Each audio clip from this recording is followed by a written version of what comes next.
2026 সালটা আপনি কিভাবে শুরু করতে চান? 2025 সাল যেভাবে গিয়েছে সেভাবে কি আপনি 26 সালে চলে যাবে? না, এটা হতে দেওয়া যায় না। তাই 2026 সালটা আপনি নতুন ভাবে 5টি স্কিল দিয়ে শুরু করতে পারেন। তাই এখন আমি আপনাদের মাঝে এমন 5টি স্কিল শেয়ার করব যেটার মাধ্যমে আপনি 2026 সালটা খুব সুন্দরভাবে শুরু করতে পারেন।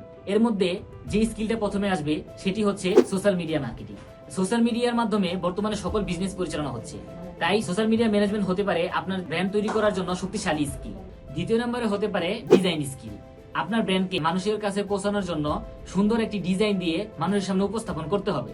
তাই দ্বিতীয় নম্বরে গ্রাফিক ডিজাইন হতে পারে একটি সবচেয়ে বড় স্কিল। তৃতীয় নম্বরে হতে পারে এআই স্কিল। বর্তমানে প্রতিটা সেক্টরে কাজ করার জন্য এআই নলেজ থাকা সবচেয়ে বেশি গুরুত্বপূর্ণ। এআই দিয়ে কিভাবে কন্টেন্ট মেক করা যায়, কিভাবে জটিল কাজগুলো খুব সহজেই করা যায়, এটি হতে পারে একটি খুব ভালো স্কিল। তারপর আসে ভিডিও এডিটিং। এখন প্রতিটি প্ল্যাটফর্মের জন্য ভিডিও একটি গুরুত্বপূর্ণ বিষয়। তাই ভিডিও এডিটিং স্কিলটা হতে পারে আপনার সবচেয়ে বড় বেনিফিটের একটি জায়গা। লাস্ট আইটি স্কিল হতে পারে website landing page design. Online ব্যবসাকে আরো কাস্টমার ফ্রেন্ডলি এবং সহজ করার জন্য ল্যান্ডিং পেজ ডিজাইন খুব গুরুত্বপূর্ণ। তাই এই 5টি স্কিল যদি আপনি আপনার জায়গা থেকে শিখতে পারেন, 2026 সালটা আপনার জন্য। ধন্যবাদ।